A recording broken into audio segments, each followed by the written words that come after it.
Une heureuse semaine qui s'ouvre, BSC-TV est là pour vous accompagner. Mesdames, Messieurs, bienvenue à ce journal.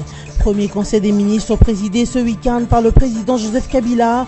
Le chef de l'État a rappelé aux membres de l'exécutif national leur mission que sont principalement l'organisation des élections et l'amélioration du social. Chose qu'ils doivent accomplir dans un comportement digne et irréprochable.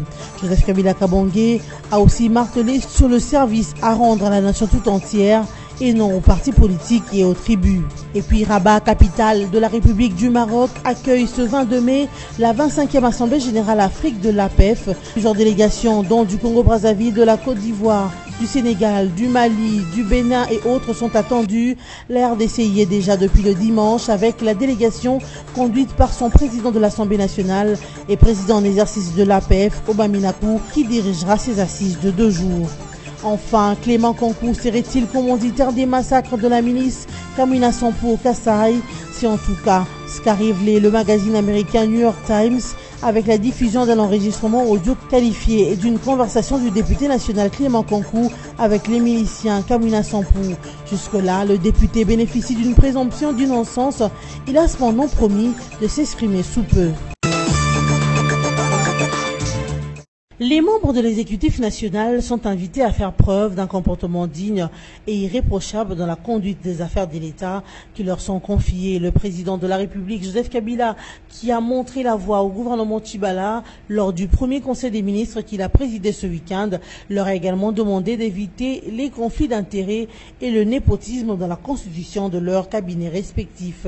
Joseph Kabila Kabange a rappelé aux membres du gouvernement qui sont au service de la nation tout entière et non au service de leur parti politique, leur province, leur tribu ou leur clan. Soucieux de l'organisation des élections dans le délai, le président de la République a insisté que la CENI soit invitée lors du prochain conseil des ministres afin de faire l'état des lieux du processus électoral. À l'occasion, il a insisté sur la mission première du gouvernement qui est donc d'appuyer la CENI dans sa charge d'organiser les élections démocratiques, transparentes et non chaotiques le plus tôt possible. Le chef de l'État a aussi évoqué les questions relatives à la paix et la sécurité qui sont préalables à des bonnes élections. Joseph Kabila Kabange a attiré l'attention du gouvernement sur le social des Congolais en rappelant l'impérieuse nécessité d'adopter la loi budgétaire afin de pouvoir le présenter au Parlement. Rappelons que le gouvernement Tchibala investi le 16 mai dernier comporte 58 membres issus de 12 partis de la majorité présidentielle et 16 formations de l'opposition ainsi que de la société civile. Ce gouvernement d'union nationale issu de l'accord de la Saint-Sylvestre a pour objectif l'organisation des élections, la stabilisation de l'économie, l'amélioration des conditions de vie des Congolais ainsi que le rétablissement de la paix dans la partie est et centre de la République démocratique du Congo. Ouverture ce lundi 22 mai 2017 de la 25e Assemblée régionale Afrique de l'APEF au siège du Parlement marocain. Durant 2 jours, les élus de l'Afrique francophone vont réfléchir pour trouver des recommandations idoines à faire à leur gouvernement afin de promouvoir la bonne gouvernance et assurer un développement durable et harmonieux. Ceci en propulsant l'esprit d'entrepreneuriat avec ses enjeux et ses défis en Afrique. Pour présider cette 25e Assemblée régionale Afrique de l'APEF, Oba Minakou, président de l'Assemblée nationale de la RDC et président de l'Assemblée parlementaire de la francophonie, est arrivé à Rabat ce dimanche sur le coup de 16h25. Oba Minakou Njalanjoko s'est déclaré satisfait et heureux de se retrouver au Maroc avec ses pairs parlementaires africains.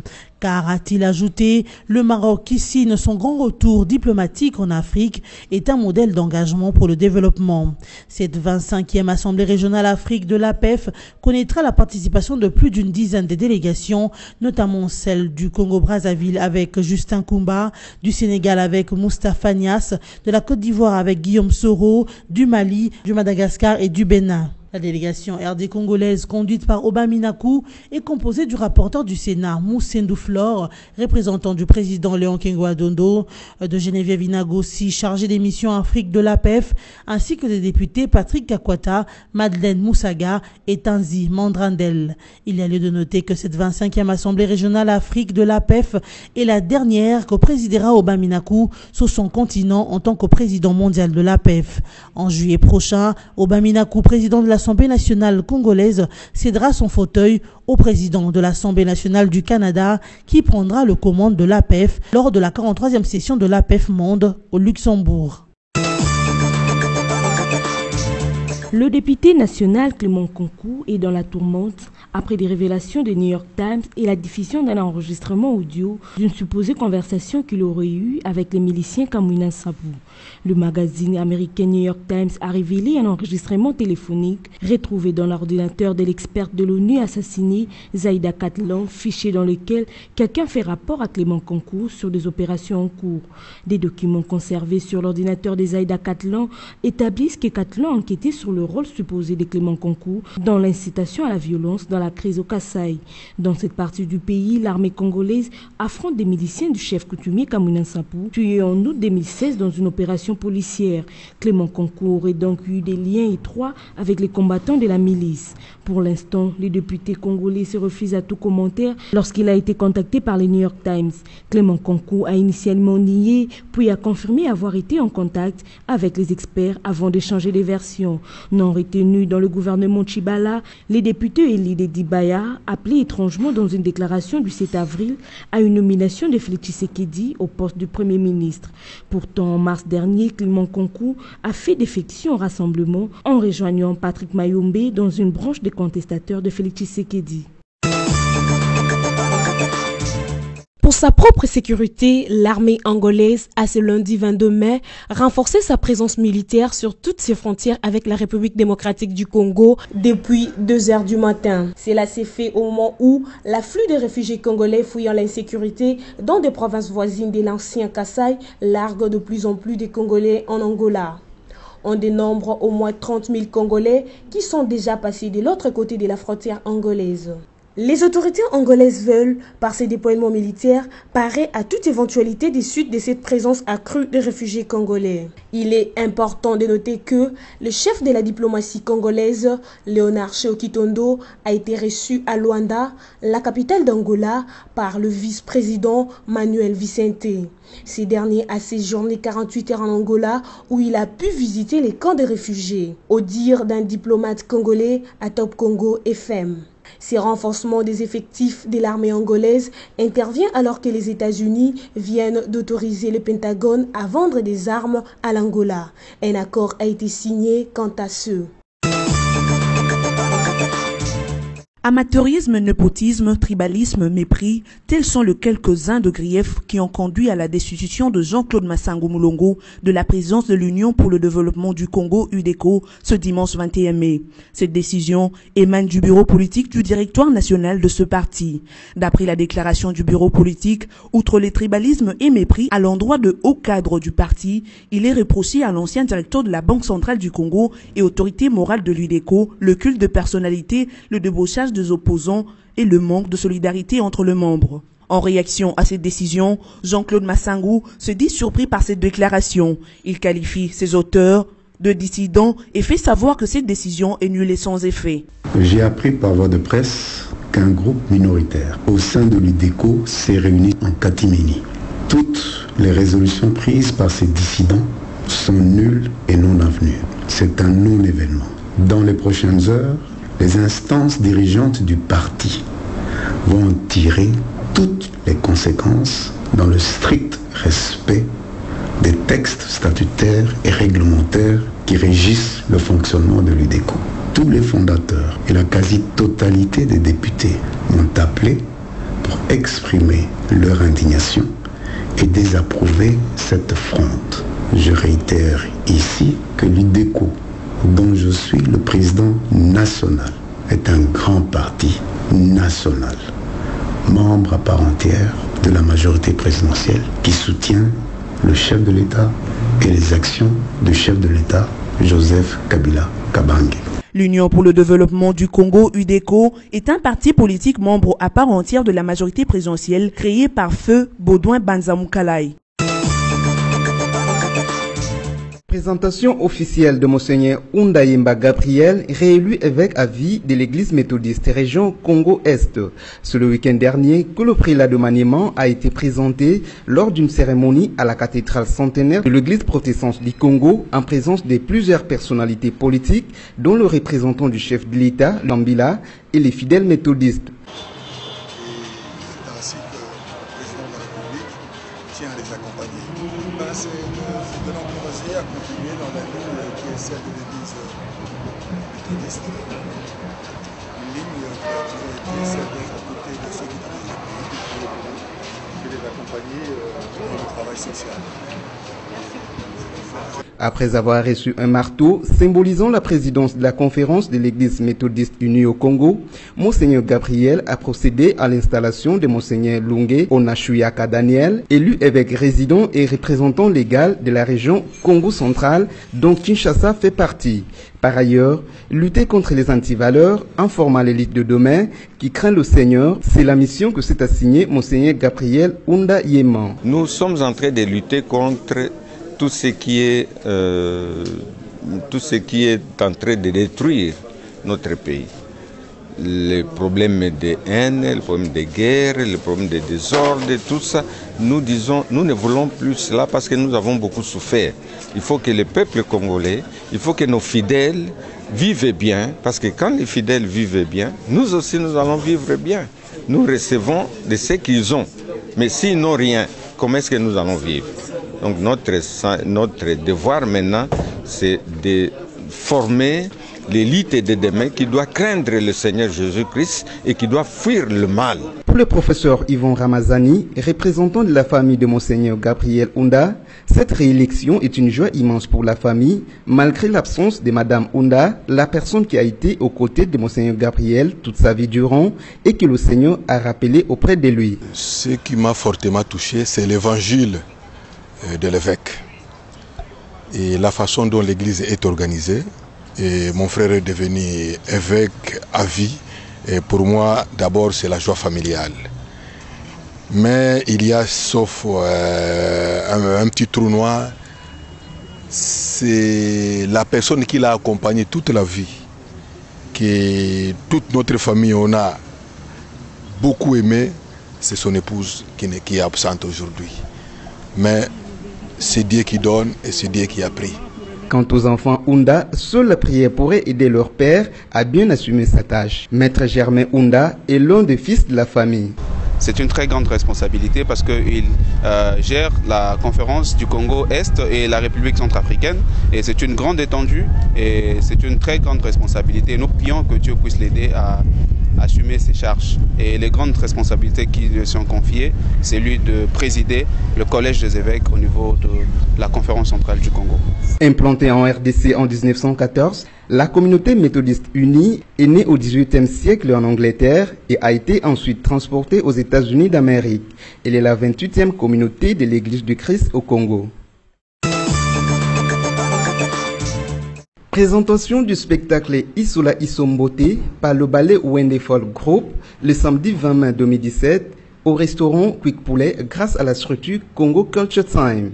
Isola Isombote, d'après Mabanza Charles Adassa, initiateur de la structure Congo Culture Time et organisateur de la soirée, est en fait une incitation à la fraternité et à l'unité de la société à travers une chorégraphie et une mise en scène attrayante en vue de faire passer un message poignant dans un spectacle de ballet. Les artistes du ballet Wonderful Group ont occupé la scène pour livrer au public les menus de la soirée. Un spectacle pour lequel l'assistance a exprimé sa joie et sa satisfaction à travers des acclamations frénétiques et soutenues. Interrogé au sujet de l'objectif visé en organisant cette soirée, l'initiateur Mabanza Charles Adassa veut exprimer son cri de cœur de voir tous les Congolais se mettre ensemble afin que chacun développe un coin de son choix de la République démocratique du Congo. Nous passons beaucoup de temps à nous battre. Nous passons beaucoup de temps à nous chamailler. Et je crois inutilement parce que le Congo est sous-peuplé. Le Congo est un sous-continent et il est sous-peuplé. Et le Congo est potentiellement l'un des pays les plus riches au monde. Pourquoi est-ce qu'on se dispute? Pourquoi est-ce qu'on passe le temps à se battre? Pourquoi? revenons vers des sentiments humains et travaillons ensemble pour que chacun développe un coin de ce pays, si nous pouvons le développer dans son ensemble. Signalons que parmi l'assistance, on a pu remarquer la présence de l'ambassadeur belge en République démocratique du Congo, Bertrand de Cambridge. Ce dernier a trouvé des mots justes pour vanter l'immensité de la richesse culturelle congolaise. Alors nous avons vu une danse traditionnelle, nous avons aussi vu une danse contemporaine et cela m'a aussi beaucoup impressionné. Je crois que les Congolais, c'est pas possible, ils doivent être faits en caoutchouc, c'est pas possible de faire tout ce qu'ils font si on est constitué comme un Belge, comme moi. Et j'ai trouvé ça admirable et ça confirme à mes yeux une profonde vérité, c'est que les Congolais sont immensément talentueux. Ils ne savent pas quel talent ils ont, mais c'est tellement magnifique quand ils ont l'occasion de présenter ce genre de spectacle à l'étranger. Ils impressionnent. À l'issue du spectacle, Charles Mabanza a annoncé la tournée mondiale du ballet Wendifort Group dans un proche avenir. La soirée s'est clôturée par une séance de prise des photos souvenirs. Mesdames, Messieurs, place à présent au rappel de titres. Premier conseil des ministres présidé ce week-end par le président Joseph Kabila. Le chef de l'État a rappelé aux membres de l'exécutif national leurs missions que sont principalement l'organisation des élections et l'amélioration du social, choses qu'ils doivent accomplir dans un comportement digne et irréprochable. Joseph Kabila Kabange a aussi martelé sur le service à rendre à la nation tout entière et non aux partis politiques et aux tribus. Et puis Rabat, capitale de la République du Maroc, accueille ce 22 mai la 25e Assemblée Générale Afrique de l'APEF. Plusieurs délégations, dont du Congo-Brazzaville, de la Côte d'Ivoire, du Sénégal, du Mali, du Bénin et autres sont attendues. La RDC y est déjà depuis le dimanche avec la délégation conduite par son président de l'Assemblée nationale et président en exercice de l'APEF, Obaminakou, qui dirigera ses assises de 2 jours. Enfin, Clément Kankou serait-il commanditaire des massacres de la milice Kamina Sampo au Kasaï? C'est en tout cas ce qu'a révélé le magazine américain New York Times avec la diffusion d'un enregistrement audio qualifié d'une conversation du député national Clément Kankou avec les miliciens Kamina Sampo. Jusque-là, le député bénéficie d'une présomption d'innocence. Il a cependant promis de s'exprimer sous peu. Fin de ce journal. Merci de nous avoir suivis.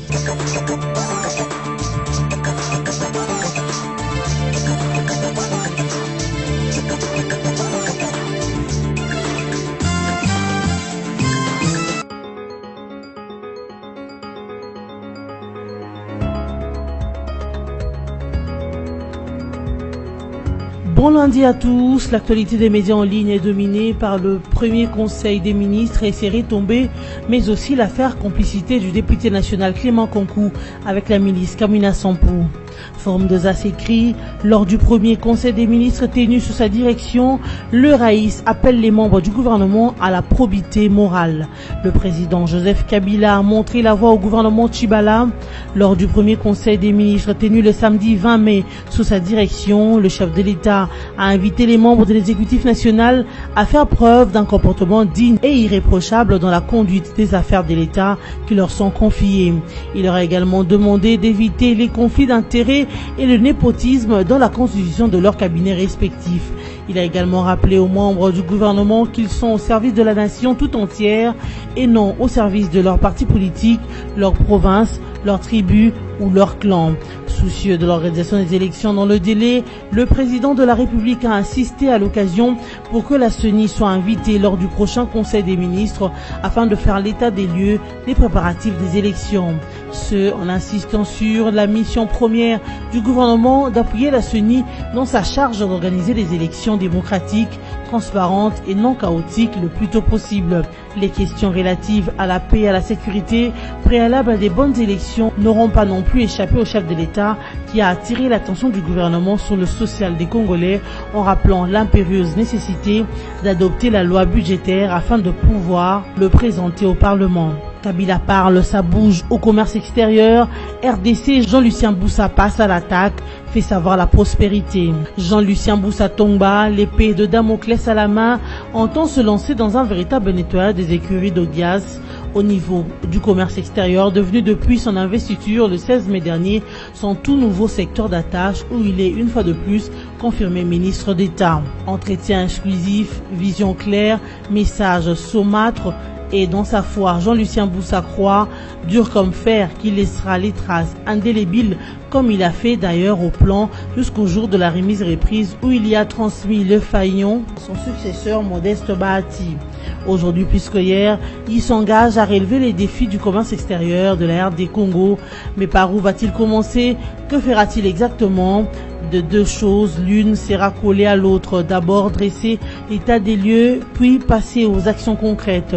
À ce niveau-là, il a déjà commencé juste après son accession au levier de commande.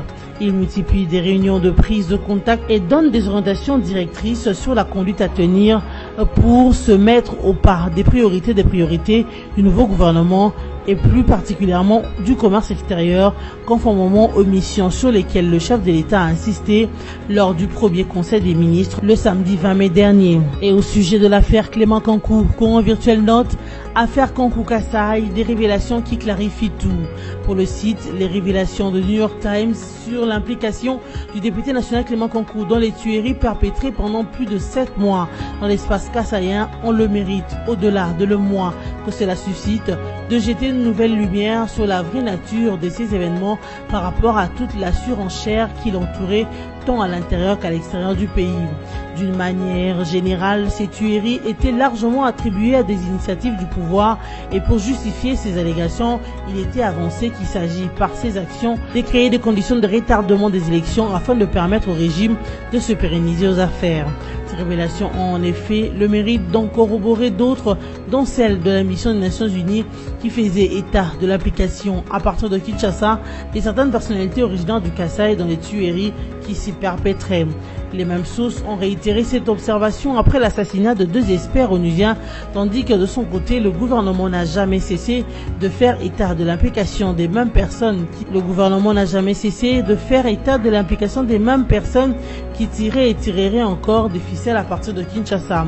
Le porte-parole du gouvernement, Lambert Mende, l'a souvent rappelé en ses points de presse, et l'actuel vice-premier ministre et ministre de l'Intérieur et Sécurité, Ramazani Chadari, avait même promis de poursuites contre ces personnes qu'il disait déjà identifiées.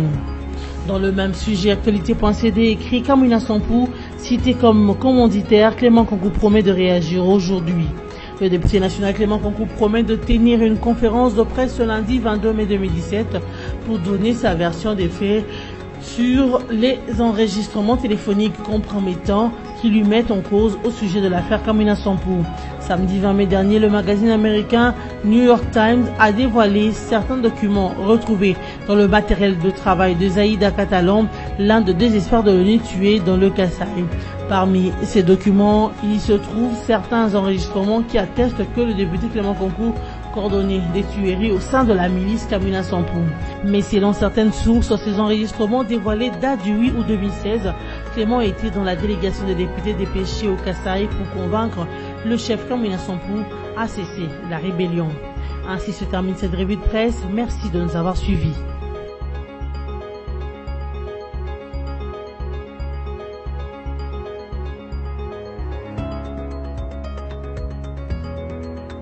Congo Panorama, votre magazine d'actualité, est à nouveau dans vos bacs avec son numéro 23. Découvrez l'actualité dans toute sa diversité. Coopération et diplomatie, quand Cheo Kitundu démine et réchauffe les fronts diplomatiques. RDC Liban, Joseph Kabila et le général Aoun veulent relancer la coopération. Passeport biométrique en RDC, une réalité confirmée. ISC, le nouveau comité de gestion modernise. La CGT à fond sur la route bypass. Agnès Moad renforce les capacités des cadres et agents de l'INSS. Promotion de l'industrie, Patrice Kitebi et Marcel Kassembe au front de l'Est. Eventprint à Kinshasa, la RDC toujours fréquentable. Formation professionnelle, après Kinshasa, bientôt un bâtiment ultra-moderne de l'INPP à Lubumbashi. Congo Panorama, c'est aussi la politique avec les négociations pour des élections apaisées. Sanko, échec et mat. Congo Panorama décortique pour vous les efforts du chef de l'État à travers le gouvernement pour la pacification au Tanganyika entre Pygmées et Bantous, à Kinshasa et au Congo central dans l'affaire Boudoudia Mayala, au Kasaï avec le phénomène Kamina Sampou, le tout avec thérapie du dialogue administré par Emmanuel Chadari. Congo Panorama numéro 23, c'est enfin l'éditorial signé Yvan Ramazani, Rien que pour la paix. L'éditorialiste révisite le cursus du président Kabila au sommet de l'État et constate qu'il a choisi de conduire dans la paix ce pays vers sa destinée de grandeur, non pas tout seul, mais avec le peuple congolais qu'il s'efforce toujours à ériger comme principal acteur de son bien-être et bénéficiaire prioritaire des résultats de sa propre action. Tout cela au nom et pour la paix, rien que la paix. Congo Panorama, s'investir pour un Congo émergent. Congo Panorama, toute l'actualité à votre portée.